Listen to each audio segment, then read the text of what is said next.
Hello दोस्तों, vocab के नए सेशन में आपका फिर से स्वागत है। वोकैब पार्ट 2 है आज। ये वोकैब सीरीज़ मैं बता देता हूँ कि आपको हर एग्ज़ाम में काम आने वाली है। और मेरी वही दरख्वास्त आपसे कि अगर सीरीज़ पसंद आए तो दोस्तों लाइक करना, शेयर ज़रूर मार देना और सब्सक्राइब ज़रूर करिएगा, दोस्तों से करवाइएगा। ये सीरीज़ बहुत ही बेनिफिशियल होने वाली है।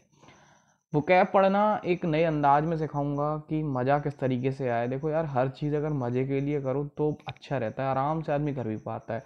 सो अपन जुगाड़ के तरीके से करेंगे, जितनी जुगाड़ बना पाएंगे ठीक है। और ज़्यादा डेली चार चार वोकैब 5 वोकैब, 4 वोकैब 5 वोकैब ऐसे अगर डालते जाएंगे तो दिक्कत भी नहीं होगी। सो चलिए चलते हैं। रिकपरेट। रिकपरेट का मतलब क्या होता है, इसको ब्रेक करो। RECUP cup, RATE rate. So इसको मैंने याद करने की जुगाड़ कैसे बनाई है, सुनो।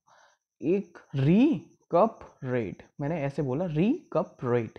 मतलब एक कोई औरत है या कोई लेडी है, वो कितनी भी बीमार हैं, बहुत ज़्यादा बीमार घर पे लेटी हुई हैं, कोरोना के चक्कर में घर से बाहर नहीं निकल रही, बड़ा दुखी हैं, अपनी बीमारी से ग्रस्त हैं। उनको पता पड़ा कि रेट जो हैं, कप के जो रेट हैं, रेट, री कप रेट, उसके जो रेट हैं कप के, उनमें चेंजेस आ गए हैं, मतलब कमी आ गई है। तो उनके अंदर एक खुशी की लहर दौड़ उठी। मतलब बुखार था, उन्हें बीमारी थी, लेकिन वो सही हो गया। काय के चक्कर में रिकपरेट जो हो गया।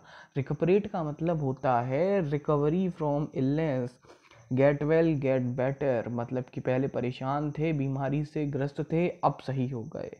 अब मतलब मैं यहाँ पे अगर एक सेंटेंस देखूँ, she has been recuperating from corona, from मैंने गलत लगाया है, फ्रॉम कोरोना। सो इसे आप नज़रअंदाज कर दें ए को। फ्रॉम कोरोना मतलब श्री जो है वो रिकवर कर रही है। काय से? कोरोना से। कोरोना से श्री रिकवर कर रही है। सो रिकपरेट का मतलब समझ आ गया होगा। चलिए, एंटोमोलॉजी। एक चीज़ हमेशा ध्यान रख लो दोस्तों, कि अगर लॉजी किसी भी सेंटेंस में या किसी वर्ड में अगर लॉजी लगा है, तो उस लॉजी की मीनिंग होती है किसी भी स्टडी से। अगर लॉजी लगा है यानी कि उसका मतलब है कोई चीज़ जिसकी हम स्टडी करते हैं, दैट इज लॉजी। समझ रहे हो ना? सो लॉजी जहां भी दिखे मतलब किसी चीज़ की स्टडी। अब ये एंटोमो का मतलब क्या है? एंटोमो का मतलब होता है, हाँ जी, ये कीड़े मकोड़े दिख रहे हैं, इंसेक्ट्स। इंसेक्ट्स बोलते हैं, something that is related to insects. Entomo का मतलब होता है that is related to insects. अब लॉजी का मतलब हो गया पढ़ाई, स्टडी, और एंटोमो का मतलब होता है इंसेक्ट से रिलेटेड। सो जब इंसेक्ट से रिलेटेड हम स्टडी करते हैं, उस स्टडी को बोला जाता है एंटोमोलॉजी। आ गई समझ में? और जो इस स्टडी को करे उसे एंटोमोलॉजिस्ट बोलते हैं। नॉर्मल है, इसमें कोई बड़ी बात ही नहीं है। एंटोमोलॉजी का मतलब आपको समझ में आ गया। स्टडी ऑफ इंसेक्ट्स को बोलते हैं एंटोमोलॉजी।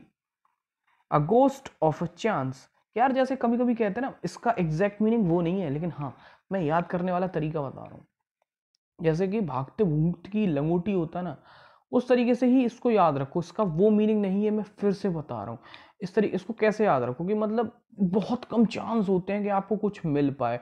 जैसे कि अप्रोच जब मैं कर रहा हूँ, जैसे मैं किसी एक बिजनेस डील के लिए जा रहा हूँ, और वो बिजनेस डील फर्स्ट टाइम है मेरा, बिजनेस डील के चांसेस बहुत कम है, लेकिन अगर वो शायद मिल जाए, शायद न मिल जाए, सो उस चांस को, very less possibility to have, और टू हैव नो मतलब कोई भी चांस नहीं हो, और very little chance in succeeding, उस चीज को पाने में जीरो चांसेस हो या बहुत ही कम पॉसिबिलिटी अगर उसमें सक्सेस पाने की है, तो उसे हम बोलते हैं a ghost of a chance. मिल जाए तो मिल जाए, नहीं मिलेगी तो कोई बात नहीं।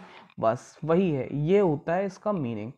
He does not stand a ghost of chance of selling the house. समझ गए? घर बेचने का गोस्ट ऑफ अ चांस है। अब यहाँ वेरी लिटिल, लिटिल का मीनिंग मैं एक हल्का सा बता देता हूँ, डिस्कस हम किसी और वीडियो में कर लेंगे। बट लिटिल का मतलब ध्यान रखना, जो चीजें अनकाउंटेबल होती हैं वहां पे लिटिल लगाया जाता है। आगे समझ में? वेरी लिटिल चांस मतलब एक चांस में, वो ये नहीं कह रहा एक चांस, दो चांस, तीन चांस ना, एक ही चांस, मतलब मैं नौकरी मांगने गया, इंटरव्यू देने जा रहा हूं अगर, तो एक ही बार तो मुझे चांस मिला कि उसके बाद में फिर बेटा दोबारा शाम को आ जाएगी, एक चांस। ठीक, गिन नहीं सकता मैं चांस को, लेकिन उस चांस की प्रोबेबिलिटी मिलने की या न मिलने की, वो समझ रहे हो, तो ये गिनने वाली चीज नहीं है। थोड़ा लॉजिक लगा के देखना, लिटिल चांस मतलब कि यार बहुत ही कम उम्मीद बोल सकते हो आप। आगे समझ में? सो लिटिल का ध्यान रखना, लिटिल हमेशा आता किन के साथ है, जो अनकाउंटेबल होते हैं, और फ्यू आता है काउंटेबल थिंग्स के साथ। रेजिसाइड का मतलब क्या है? रेजिसाइड का मीनिंग होता है भाई, ये आप इधर देख रहे हो, इसमें यहाँ पे आपको दिख रहा है कि एक आदमी की गर्दन पकड़े, गर्दन मतलब कि मार डाला उसने। सो जो मार डाला वो राजा समझ लो, और जो मार रहा है वो नॉर्मल एक ह्यूमन बीइंग है। सो रेजिसाइड का मतलब होता है किलिंग ऑफ अ किंग। जब किसी तख्ता पलट जब होता है ना, जैसे कि मैं बोलूँ पाकिस्तान में क्या चल रहा है, थोड़े टाइम के बाद में अगर वहाँ के पीएम की गर्दन पकड़ के उनको मार दिया जाए, वहाँ के लोग मार दें, क्योंकि भाई वो काम ही ऐसा कर रहे हैं।